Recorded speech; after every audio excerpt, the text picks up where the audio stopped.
Bannir le téléphone, ça ne règle rien sur le long terme. Parce qu'une fois que le jeune sort de l'école, l'appareil est de retour. Quand un jeune utilise son téléphone en classe, même si c'est interdit, qu'est-ce que ça nous dit vraiment? Sur sa discipline, bien sûr, mais aussi sa capacité à se concentrer, son rapport à l'effort, sa force à regarder plus loin que l'appareil lui-même. Absolument. Le problème, au fond, c'est pas tant l'outil, le téléphone, que le manque de compétences du jeune. Les compétences pour naviguer dans un monde plein de distractions, pour se fixer des objectifs clairs, pour donner du sens à ce qu'il apprend à l'école. Sinon, le téléphone devient une sorte de refuge facile, une échappatoire. D'où sa critique sur l'efficacité de l'interdiction. Selon le docteur Komga, bannir le téléphone, bon, ça ne règle rien sur le long terme. Parce qu'une fois que le jeune sort de l'école, l'appareil est de retour.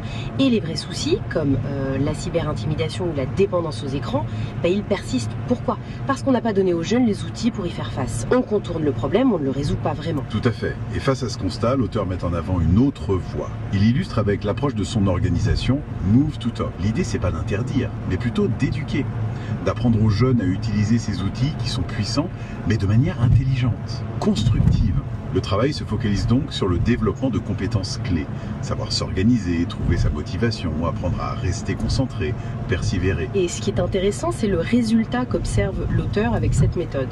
Il constate que les jeunes qui sont accompagnés comme ça, finalement, ils n'ont pas besoin d'une interdiction stricte. Parce qu'ils finissent par comprendre que leur avenir, ça pèse plus lourd que l'attrait immédiat d'une notification.